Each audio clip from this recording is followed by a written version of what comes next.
Selling hopes like selling soap, son, I'll tell you why. You can't make either one without a little bit of lie. Selling hopes like selling soap, son, I'll tell you why. You can't make either one without a little bit of lie. Welcome to God is Open. I'm your host, Christopher Fisher. On today's episode, it's kind of a follow-up from our last minisode, in which we talked about the book, What Does God Know and When Does He Know It? By Millard Erickson. Last time we went over his response on the Genesis 6 passage. Today we're going to turn to 2 Kings 20. This is the Hezekiah incident.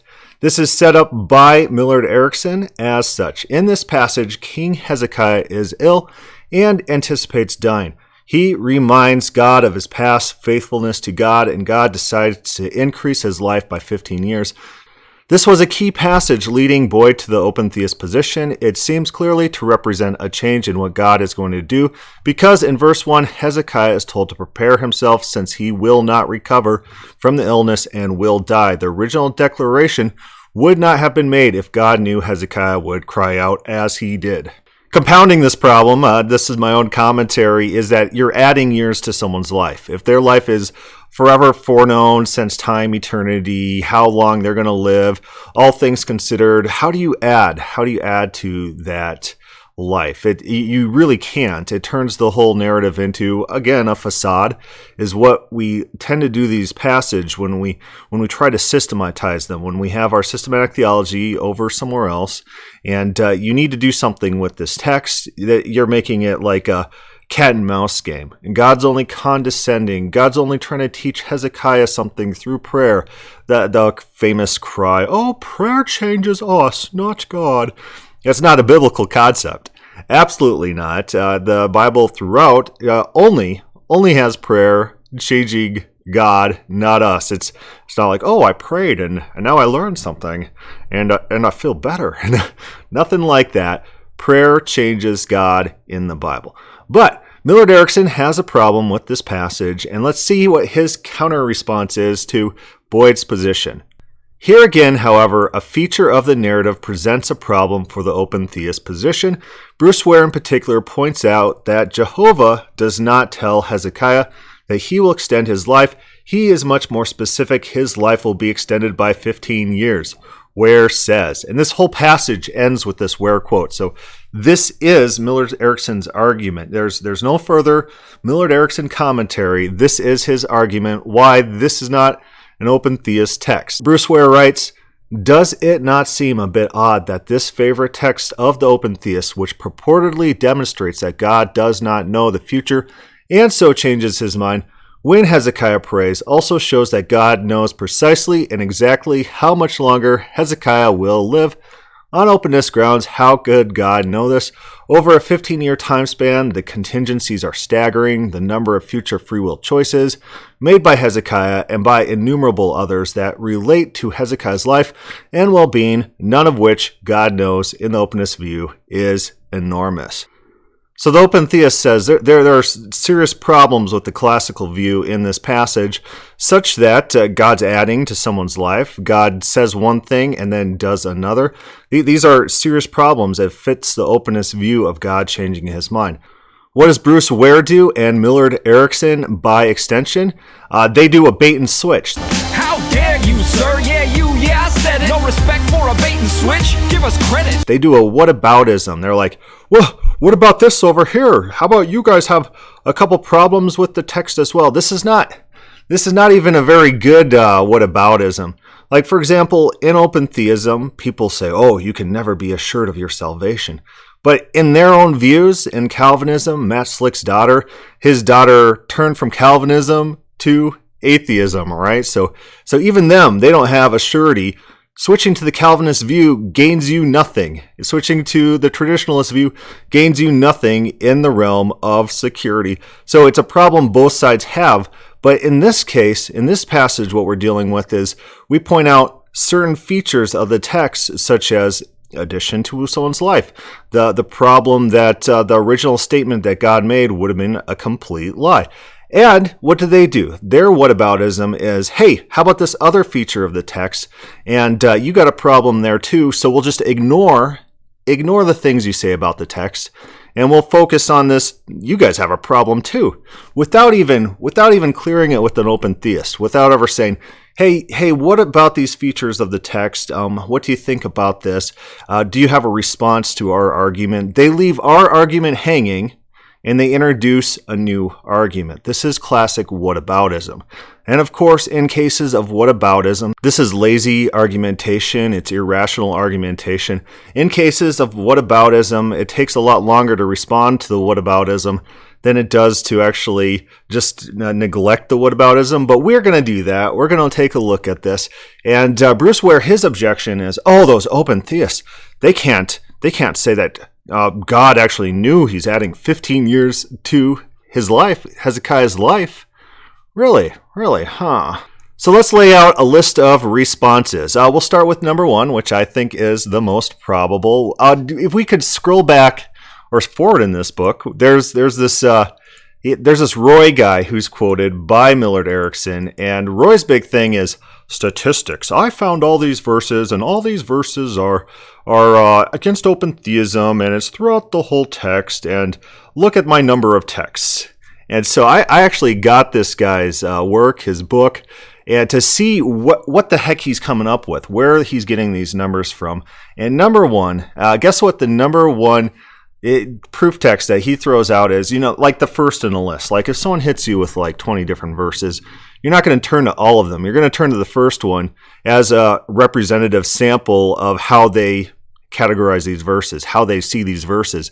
And if that doesn't hold water, then none of them do. And so his first verse that he picks out as evidence of God foreknowing the future is this. I have an article on God is Open responding to this guy, Stephen Roy, and I write this. Here's his first proof text. Genesis 15, 13 through 14, the Lord said to Abram, know for certain, that your descendants will be strangers in a country not their own, and they will be enslaved and mistreated 400 years. But I will punish the nation they serve as slaves, and afterwards they will come out with great possession. So this is his first proof text he lists as God definitely knowing the future. This proves all his omniscience things, even though that's a logical fallacy. Showing that God knows one event in the future or even a chain of events does not prove that he knows all things from all eternity into eternity, ungenerated knowledge that's part of his being. No, that doesn't prove that at all. Remember, our friend Gregory Boyd was an open theist Calvinist for a while, thinking both that the future was open and that God controls all things. He just does it ad hoc as things arise and he plans out things. It doesn't mean all the future is set. You could be an open theist Calvinist. That is a workable model. But back to the verse. So we got a real big problem here. They'll be mistreated 400 years. Here's the problem. Here's the problem with this proof text that proves Roy in his metaphysics. That means Roy, his metaphysics is true. His idea of omniscience is true. This is his proof text. The problem is this never happened. This 400 years never actually happened. The oppression of Israel in Egypt only started when Moses was a boy. That's when Israel's multiplying and the Pharaoh started oppressing, and that's why he's put in the basket. That's when the oppression starts. It only lasts for about 80 years. 80 years he comes and liberates them. And on top of that, they're in Egypt for 430 years, according to Exodus 12:40. Now the sojourn of the children of Israel who lived in Egypt was 430 years. Genesis 15:13, his first proof text, what he does is he finds these predictions of the future. And then he just assumes that they all came true. One example of his proof text not coming true undermines his entire point. If you have one example of God not knowing the future, that means the future is open. God knowing the future, that's a pretty common occurrence. I know the future. I know I'm going to go to work tomorrow. 100% prediction rate on this program of things that I say I'm going to do. 100% prediction success. I'm not omniscient. And I don't think our friends here, Millard Erickson and this Stephen Roy, would say I'm omniscient. They just have weird standards. They're desperate for proof texts, and so they're just going to grab anything. So they're going to even grab things that do not materialize, such as being enslaved for 400 years, mistreated for 400 years. It's a very specific time frame. There's a number of years there. Does not happen. And we find this throughout the Bible, actually. There's the Babylon captivity. That doesn't occur. That doesn't occur in the time frame that's specified. Daniel 9:2, in the first year of his reign, I, Daniel, understood by the books the number of years specified by the word of the Lord through Jeremiah the prophet, that he would accomplish 70 years in the desolations of Jerusalem. As Christine Hayes writes up above, it's more like 61 years. So often in the Bible, this is our first response to Bruce Ware's, it's 15 years specifically, blah, blah, blah, blah, blah, 15 years, and how can open theists deal with that? Our first response is, often in the Bible, a number of years is given, and it's kind of like a vague, loose prophecy date. The prophecy generally happens according to the time frame, but never exact, right? It never exactly happens on those dates exactly. And so it's pretty common to give approximations. You'll live for approximately 15 years, and that's okay. And if he lives 14 years, he lives 16 years, he lives 20 years. Those are okay date ranges.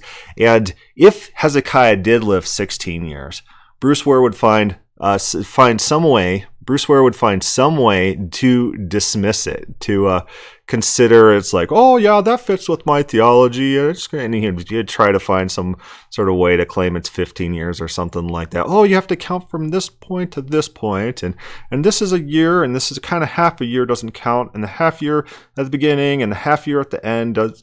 He'd find some sort of way to make that jive with his theology. But in the Bible, often a date's given, and it's just generally, it's a general date that approximates. Second point, loose prophecy, vague prophecy points to open theism. And here's gospel beyond belief, and let's see what they say. They give various categories of prophecy, and the more vague a prophecy is, the more likely open theism is true. To understand premise 1, I want to explain what I mean by the strength of prophecy. I contend that the strength of Bible prophecy as a whole depends on the strength of individual prophecies and the quality of such prophecies. Let us say, for sake of argument, that Jesus was born in a manger on the evening of March 31 to parents of Davidic lineage. If this is so, then the following predictions, let's say made in 500 BC, would be on the scale of weaker strength prophecies to stronger strength prophecies. A king will be born. That's the first level. A king will be born in Israel. You see it's getting more specific. A king will be born in Bethlehem. A king will be born in Bethlehem in 37 to 4 BC. A king will be born in Bethlehem in 4 BC. Skipping down. A king named Jesus will be born in Bethlehem in 4 BC on the evening of March 31st. Skipping down. A king named Jesus will be born in a manger in Bethlehem in 4 BC on the evening of March 31st to parents named Joseph and Mary. And so the more vague a prophecy is, the stronger evidence that open theism is true, because of all the futures all known from all eternity in minute detail, you'd expect prophecy predictions to include a lot more detail. They wouldn't be so vague. It's like, 400 years, and then actually it doesn't actually even materialize. It would be like 400 years and 3 days and 5 hours, and this many people are going to leave, and that's what you'd expect from a set future that's set in minute details rather than the vague prophecy predictions. Scrolling down, open theism provides a better model as for why the Bible prophecy would have a strength 2 or 3 and not a 9 and 10. If the future is open, then there is a lot of historical wiggle room that God gives freedom. Given this freedom and given God's unthwartable sovereign plans, then we wouldn't expect Bible prophecy to be much higher than 2 or 3. So Bruce Ware, John the Baptist is prophesying that God might kill all of Israel. Bruce Ware, he shows up, and he's a low-level thinker. He's not a very smart man. And so he says, you can't say that, because then all the prophecies to Abraham are going to fail. Cue and then he runs away without a response, because that's what these guys seem to do. It doesn't seem like Millard Erickson or Bruce Ware ever consulted anyone on their argument, never did it. And so Bruce Ware is confronting John the Baptist, and John the Baptist says, you viper, who warned you of the wrath to come? God can raise up new children of Abraham from these rocks, because God is smarter than you. God can deal with changing circumstances to ensure that his prophecy comes true, right? So God is smarter than Bruce Ware. Bruce Ware's not very smart. So it's not hard to do that, right? It's not hard to do that. He's that Pharisee thinking that if God killed all of Israel, then the prophecies would be kaput. There'd be nothing that God can do. Like, let's say Hezekiah does die, someone goes and stabs him. God can't raise him from the dead and give him the remaining balance, or God can't protect him from those stab wounds. Right? There's so many things that God can do to make sure that 15 years comes true. Bruce Ware has such a low opinion of God. He thinks that if God doesn't control every minute detail, God cannot extend someone's life by 15 years. This is what Bruce Ware thinks about God. He thinks God is incompetent, incapable, and generally powerless. His view of God is on such a low level that God can't keep someone alive for 15 years. This is Bruce Ware's ideas about God. And then he passes off his low view of God as if it's an actual argument against people with a higher view of God who thinks maybe God can do things, right? God can save people. That's something he can do. Not in Bruce Ware's theology. God is powerless, weak. He has such a low opinion of God, Bruce Ware does. So let's rewind and go again through our responses to Bruce Ware's whataboutism. Millard Erickson and his whataboutism, where they're like, I understand your arguments here and here. Let's ignore your arguments altogether, and let's do a counter-argument about a different issue over here. That's what they want to do. They want to do a whataboutism. Well, here's a descending list of reasons why, or responses to your counter-argument, which didn't address the original argument, so that's still outstanding. The one you didn't address, the one that you were specifically responding to, that you forgot to respond to, here's some responses to your argument. Number one, dates always seem to be pretty flexible in the Bible, which is completely against Calvinism and total knowledge of all future events. You'd think those dates would be very specific. You don't think that they would be loose, round numbers that seem like approximations more than definite numbers. This is a really good proof for open theism that the dates are not exact. Number two, the fact that the prophecy is itself vague and not very specific, that there's a lot of ways to get Hezekiah to that 15 years. Number three, God has power. God can protect Hezekiah. But what if he puts a shield on Hezekiah? What if he stops any assassination attempts? What if he makes sure that Hezekiah doesn't get sick? That God can do stuff. God can actually protect Hezekiah. Number four, that God can think of innovative ways that even Bruce Ware, in his intellect, can't think of in order to make this prophecy come true. And finally, the Bruce Ware position doesn't even care about the text. It doesn't even care about the 15 years. He'd find some way to dismiss it like he does all those other passages in which the time frames don't quite work out exactly as predicted. Right? He'd find some way to mitigate this, but suddenly it's a problem to the open theists. This is what they like to do. Like, open theists will say, yeah, God changed his mind in Nineveh because the people changed. And then Bruce Ware types, they'll say, well, yeah, because that's how God operates. God, who says in Jeremiah, he will change based on the conditions of the people. Yeah, so that means any failed prophecy, you're going to claim Jeremiah 18, your view's unfalsifiable. He's presenting a position that's unfalsifiable in his views, and he thinks that open theists aren't privy to that same privilege of it being unfalsifiable. But we don't need it to be unfalsifiable. I already listed out several ways that God can fulfill this, or my preferred My preferred reading is, these dates are flexible. These dates don't have to be exact, as we see throughout the biblical text. It's whataboutism. Bruce Ware, Millard Erickson actually ignore the open theist argument. They present an entirely different argument about the text. And what's that? Now you got two problems in the text. That doesn't solve anything. That doesn't do anything. This is not biblical scholarship. Anyways, thanks for listening. Put your comments down in the comments section or start a thread on God is Open.